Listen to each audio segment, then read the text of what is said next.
So last year I did a video that was probably the second most successful video on the channel, in where I explained the rules of the Bakugan anime. And in the video, by the time I had to go over Mechtogan Surge, I admittedly gave up without even trying, because at that point there weren't really any rules. To sum it up quickly, Bakugan was a strategy-based game, so in the original season, they had a clear rule set they were using. They changed up and went to a different rule set that basically dumbed it down, so it could be a lot more battle-focused, as this is the direction they wanted to take the series and I guess the brand in general. But once we got done with New Vestroia and we went on to Season 3, which was Gundam Invaders, they didn't change up the rules, only replaced one gimmick with a new gimmick. But halfway in that season, they also got rid of the G-Power, and in the context of the story, it was probably done because this wasn't really a game anymore, and they also had done this in the original season as well, so I didn't think too much about it. But once we got to the final season of the original Bakugan, Mechtogan Surge, they took away the battle gear, which was the previous gimmick, and in replacement of it, well, they didn't really have new rules for the new mechanics they were introducing, so it just kind of became a big slaughter of, I'm going to use this ability, well, I'll use this ability, and then I use this ability. And I used the analogy quite often that it basically turned into a Dragon Ball Z fight, as if you're not familiar with what this series is, honestly, a lot of things are just happening on screen, and we're just kind of like, okay, yeah, okay, that does that, and that does that. But I do think it was kind of a symbol on this just isn't the same show that it used to be, at least for me. But I'm not here to complain about Mechtogan Surge because I already have a video on that. I want to try to give a new rule set for this season, specifically one of the major gimmicks of this season, and that is the Mechtogan. Well, to sum it up quickly, the Mechtogan is basically a giant mech. I wanted to say Gundam, but they don't technically get into these things until later. But yeah, Mechtogans are just giant mechs. You're losing in your battle, well, you can summon a robot. And if you're the protagonist, you can summon an even bigger robot later on. And at that point, you just gotta question what the heck happened. How do we get here? And the Mechtogan have no ability cards. They just shoot lasers and punch things and kick things, and things just happen. There's a time where it looked like they were immune to all effects because none of their abilities were working, and then eventually they do end up working.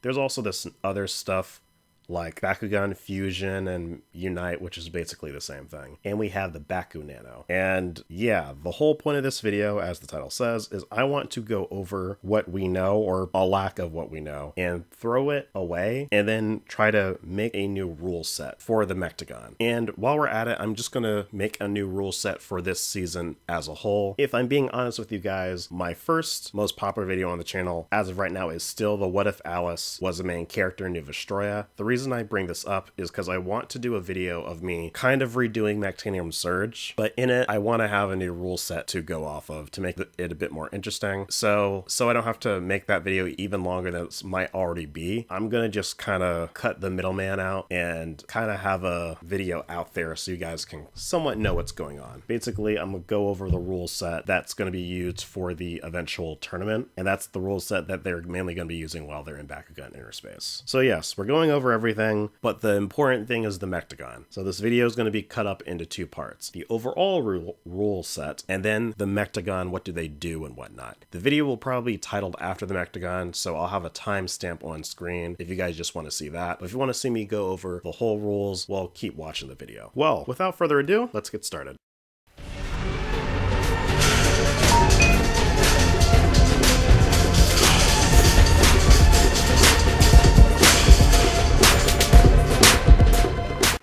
So New Vestroia had a new rule set, and it stuck with the series until the end of the first show. What we're going to do is, on the surface, we're going to try to make the rules a bit easier. Originally, it was a 3-round type of game, but when we got to New Vestroia, we had the life gauge, along with, you know, getting rid of the ability card and gate card limit and all that. But focusing on the life gauge, first things first, I'm going to take away the life gauge for a reason that I'll get into later. But for now, I want to entertain the idea that it's a best 2 out of 3 scenario. Mainly because you don't normally get 3 rounds. when the life gauge is introduced, most battles are, okay, you get the 1-round curve stomp, or it's just a 2-round battle. We rarely get the third one. So at that point, I figure let's just do the best of 3 and call it a day. In terms of the no ability card, no gate card limit, in terms of how many you can use, we can keep that just because it's kind of been a staple at this point. And obviously, I'm going to have to bring the G power back. It's just going to make things a whole lot easier, especially when I throw the Mechtogan in the mix. If you want a quick understanding of where I'm coming from, spoiler for the eventual video that I'm working on with this, but Marucho is being a bit more upfront about how he wants Inner Space to run, and in this version he basically has given up Bakugan for the time being to put more focus on operating Inner Space. And we have basically Inner Space 2.0, and this is the rule set everyone is using for the upcoming tournament. Now that we have, this is how you win, it's the best of 3. The other thing would be, okay, the abilities and gate cards are the same. The only other thing would be the gimmicks. And I got this idea from watching, or at least from hearing, because I haven't actually watched the show, the Pokemon Journeys show. So in this season of the Pokemon show, there's something called the Masters 8. It's basically a big tournament where the best of the best were fighting, and in said tournament, everyone got to use any gimmick that was available at the time, because Pokemon introduced gimmicks. Bakugan does the same thing. So basically, at the start of the match, you have to decide what do you want to use. We're talking about Bakugan again in case that was unclear, but yeah, when you're about to start a match, you gotta decide what gimmick you want to use. A Bakugan trap, a battle gear, if you have it, a mobile assault. Now, the Bakugan traps and battle gear, how are we gonna acquire these? Well, the Bakugan traps were from New Vestroya. They probably have some lying around that you guys could just use your imagination on how they got. However, in the context of the lore of the series, it was pretty heavily implied, at least in the dub, that each battle gear is specifically made for a specific Bakugan. That was kind of why Drago had to train to use a battle gear when Spectra was creating one for Dan and Drago, right? So basically how I have it set up is we had the little AI clones that they could use. Kind of the same thing with the battle gear. You can basically register a battle gear that you want to use, as well as a mobile assault if you want to. However, the trick is that because you can rent out basically any, well, quote, any battle gear that you want / mobile assault, most likely a lot of people know what that is. So maybe they'll know how to counter it. So it could bring in the strategy on how you want to play this out. For example, you want to use Jet Core.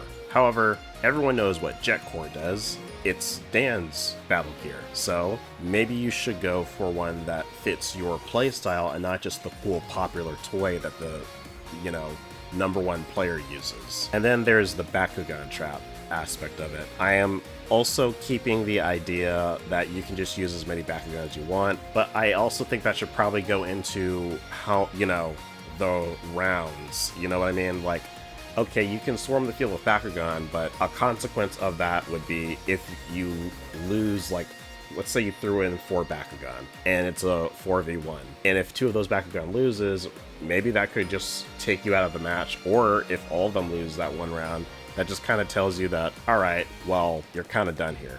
Or we can have the other option of, we can keep the rule of if the difference is 500 or higher, you just lose the match. However, we're gonna take away the idea of them keeping the Bakugan, for the sole reason that this is more or less Marucho's tournament, and this is supposed to be friendly matches among friends, so they don't need to take the Bakugan. You know what I mean? And again, this is the rule set being used for Bakugan Inner Space 2.0. So, when they go to Gendalia to deal with the Magmail stuff, they're just going to be using rules for Gandalian invaders, New Vestroya, and whatnot.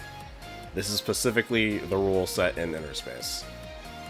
Just want to throw that out there if you think wow, everyone has to follow these rules? No, this is just the rule set for the tournament.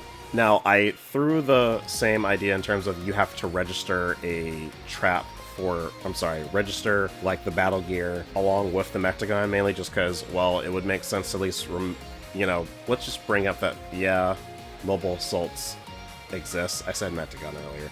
You have to register to use the mobile assaults as well if you don't already own one. Just to like, oh, if you don't own one yourself, you can go out of your way to get one, just for like a round or two for the tournament or whatnot, or just in general if you just want to battle and have some fun with it. The main reason I do this is just because, well, there isn't that many mobile assaults because it was kind of introduced kind of late into Gundalian Invaders. But I wanted to at least have it out there just for the sake of, alright, let's not admit it just because it was a late edition. Oh, and I think it would also be a good idea of just getting rid of the double and triple abilities just because no one uses them anymore. And again, for the perspective of Marucho, I think it would be just easier with him and his staff just having to process so many battles and monitor so many battles to keep them somewhat simple. If like, okay, they're not using all these they're not using all these double and triple abilities and whatnot, and some people can't even pull, only a select few characters can actually pull off triple abilities as well. Might as well just get rid of it. It's fine. Now, in my original video where I was ranting about Mechtogan Surge, I had my personal bias talk about the Bakugan Nano because I thought it was really lame, and if I'm being honest, I still do, and because of that, I said just get rid of the Bakugan Nano altogether. It's just lamer battle gear. However, I do think that it somewhat has a point. It just probably wasn't executed the way I wanted, but I will keep the Bakugan Nano for now.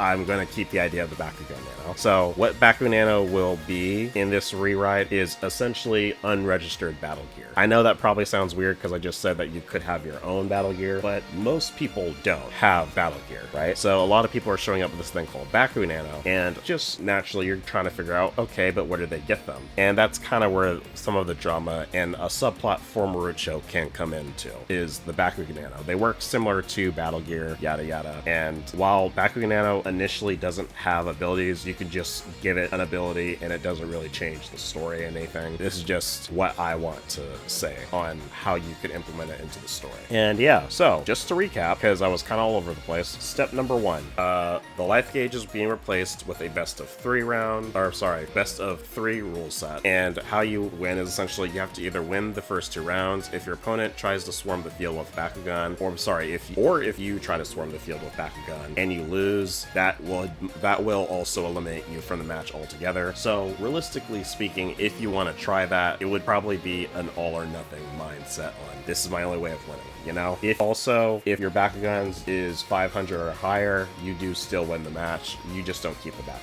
The Infinity abilities and Infinity Gate cards are still a thing, and you choose a gimmick before the match starts. The gimmicks are Bakugan Trap, Bakugan Battle Gear, / Bakugan Nano, but it is what it is, and the mobile assaults. If you don't own one yourself, you can register for basically an AI copy of whatever gimmick you want. Alright, now we got all that stuff out of the way. This is the rule set for the tournament. I don't have a name for said tournament outside of the tournament, but yeah, it's the rule set for the tournament for Bakugan Interspace 2.0 for the first part of Mechtogan Surge. Now, with all that done, we can finally move on to the main point of the video, the new rules for the Mechtogan. Alright, here we go. Okay, so a good argument could probably be made that the Mechtogan don't need rules because XYZ reasons, but again, I am doing this, I would like to know what's happening when they're on screen. Okay, first things first. The reason I want to take away the life gauge for this new rule set is because I want to give it to the Mechtogan instead. So here's the deal. The life gauge that was introduced in New Vestroia is worth 500 points, and in the video where I was explaining the rules of the Bakugan anime, I came to that conclusion because when Drago basically entered the battle for the first time as Neo Dragonoid, he was able to knock either Link or Volt's life gauge down to half, and the difference was like 250. And Mira says that it was knocked down to half. So, okay, by that logic, it's kind of like Yu-Gi-Oh! Life points, right? You take away the difference of the damage you got dealt when a monster attacks into your monster, and that's the end result and how much you subtract. But if the life gauge for regular Bakugan is 500, what should it be for the Mechtogan? Well, the Mechtogan's life gauge is 6,000. Now, whoa. You're probably thinking, why in the hell would it be 6,000? That seems a bit much to go from 500 to 6,000. And I remember King Zenoheld, when he had the SL formation of Farbros, it was like 5,000 or some absurd number. And with how much later it is in the season, I think if we're basically looking at major threats, it's not that big a deal. However, the idea is Mechtogan are basically raid bosses, so I kind of want them to feel as imposing. And originally I was going to just have it be 1,000, but then I remember that a lot of the Bakugan are already at like 1000 G at this point in the series, or at least they're alluded to. Drago surpassed that level during Gundalian Invaders, so there's 6 attributes, multiply that times 6,000. Alright, cool. So now that we basically have the Mechtogan's, life gauge, their health bar, whatever, obviously the way you're going to do this is you need to get the life gauge down to 0 so you can win and take them out. So the second big rule that I'm going to implement is if a Bakugan's G power is under 500, Mechtogan are immune to all of their effects, and they're also immune to all gate card effects. Now this doesn't mean that they just straight up negate skill drain your gate card. It just means if the extra added effect of something that could harm the Mechtogan isn't really gonna work against them. You can either have it permanently because they never use gate cards against Mechtogan anyway, or it could just be if it's under 500. I'll let you guys take your pick on that one. And the reason for if it's under 500 they're immune is just because, again, in the beginning, sometimes a decent amount of their effects just don't budge them at all, and by effects I just mean their attacks, because they're just shooting lasers, if we're being honest. Well, lasers isn't like really strong punches and kicks, but sometimes you get what I mean. Basically it can kind of add a bit of tension for the battles if you realize, oh wow, the G power is under 500, we might actually lose this one. And the third rule, it's basically to somewhat nerf the Mechtogan.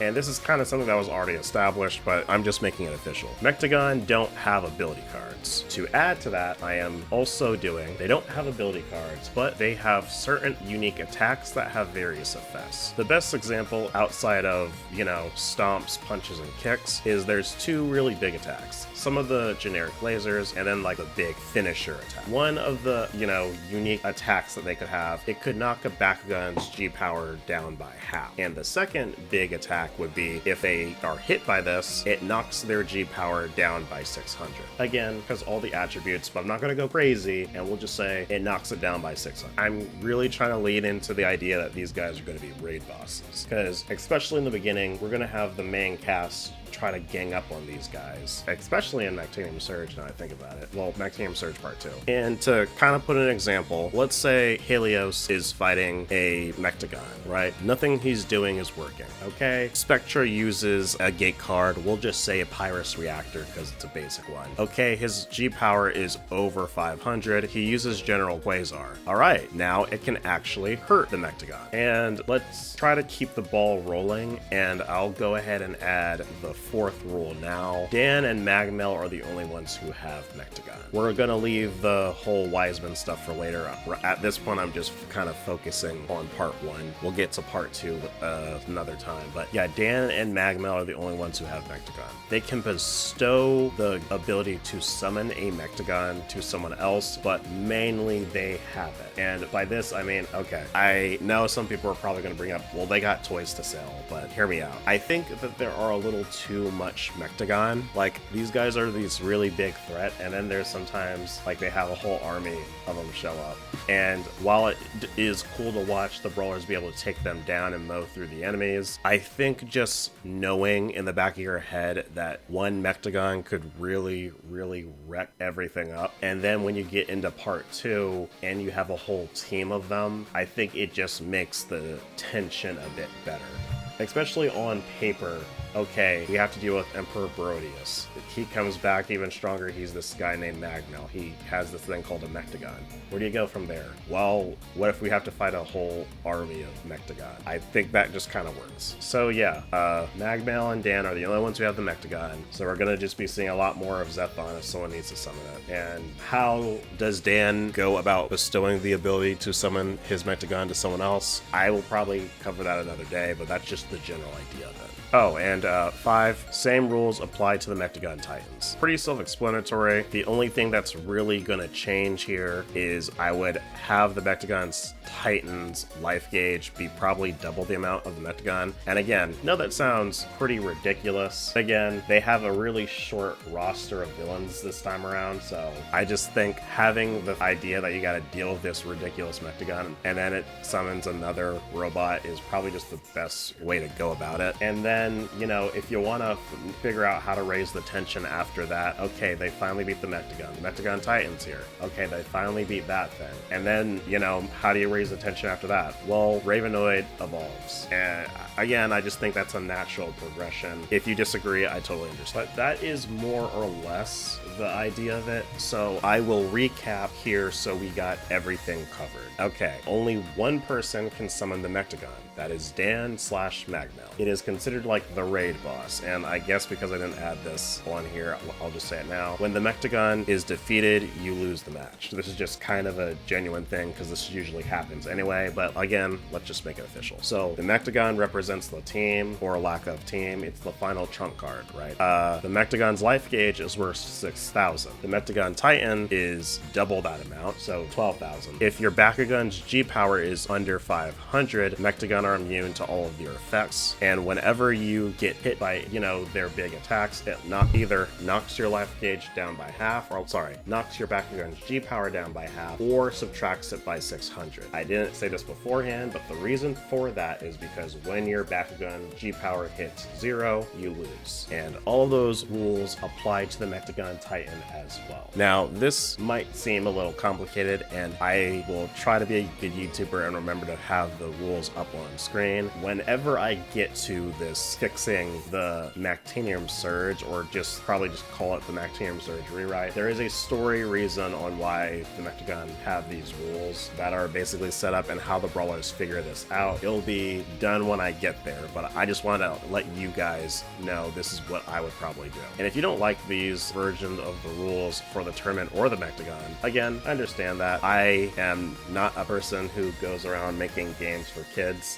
and I will be honest with you guys, I could have probably struggled to think of some type of way to actually just use the official rules for the Mechtogan. However, I just can't figure it out for the life of me at the time of this recording, because the Mechtogan do have official rules, but it is nothing like it is in the show. And that's fine. Tell me, guys, what do you think? Are you okay with these rules for the tournament and or the Mechtogan? Again, while this was mainly talking about part 1, the stuff for how the Mechtogan work could also apply into part 2 with Portagon and his crew. Heck, speaking of part 2, would you want to see these rules stick around for that season, or would you rather just have the same old stuff we're used to? They're honestly fine. It's just the fact that they took away the G power that's honestly just the real issue, because we just don't know what's going on. And while on that subject, we also don't know what all the new abilities do either. So depending on how busted some abilities are, I could just have really underestimated how powerful some of these abilities are, because like for all I know, Revolutional could just immediately take out any Mechtogan at once, especially Wonder Superior. This is like Drago's ultimate move ever,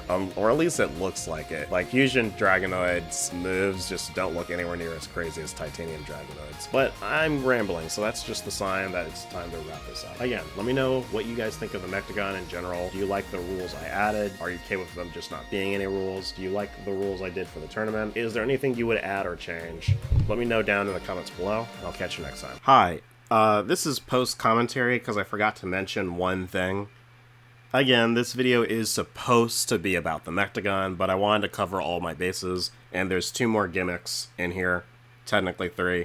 Bakugan Fusion / Mutation Morph, and the battle suits. So, how the fusion is done in part 1 and part 2 are, kind of different. Like, Helios and Drago switch parts, and in part 2, we have a different form of the little Bakugan fusion, and that's the Unite thing. So overall, I think in terms of the regular, or at least part 1's variant, where they swap parts, I think not really much changes. They just gain new abilities and whatnot. But in the part 2, when it happens, I think it would probably make the most sense if, you gotta do something about the G-Power, since in this context we'd be bringing back the G-Power, right?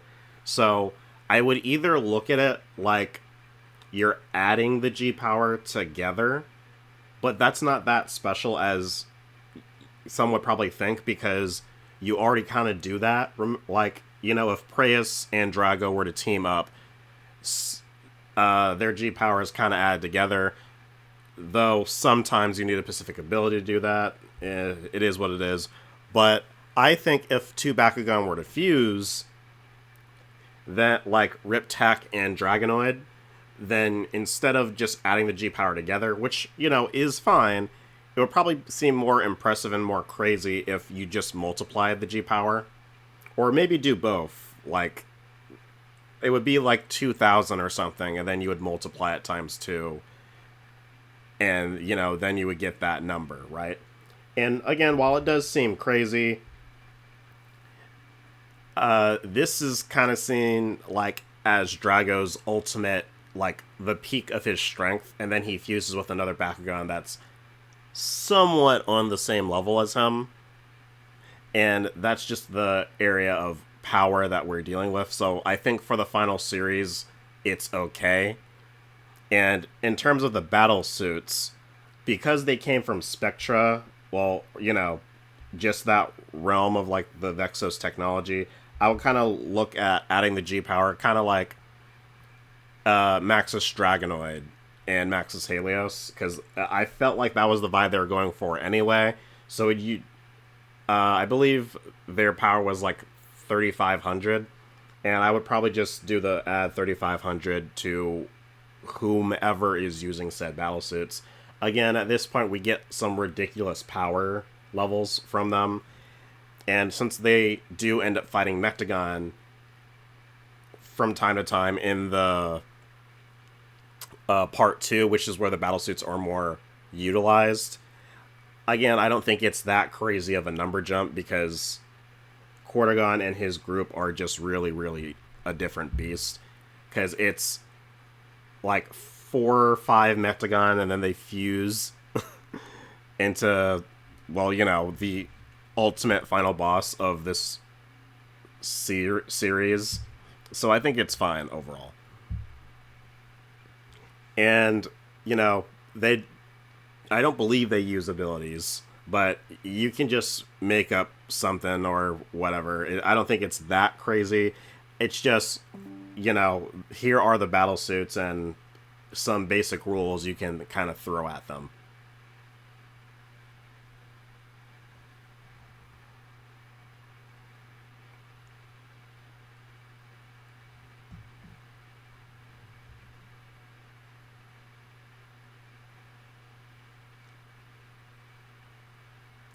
Sorry, I should have added this beforehand, because I do have the script. I'm looking at it right here. It's just that while I was recording, I just ended up forgetting. But yeah, now we're done for realsies. Thanks for watching.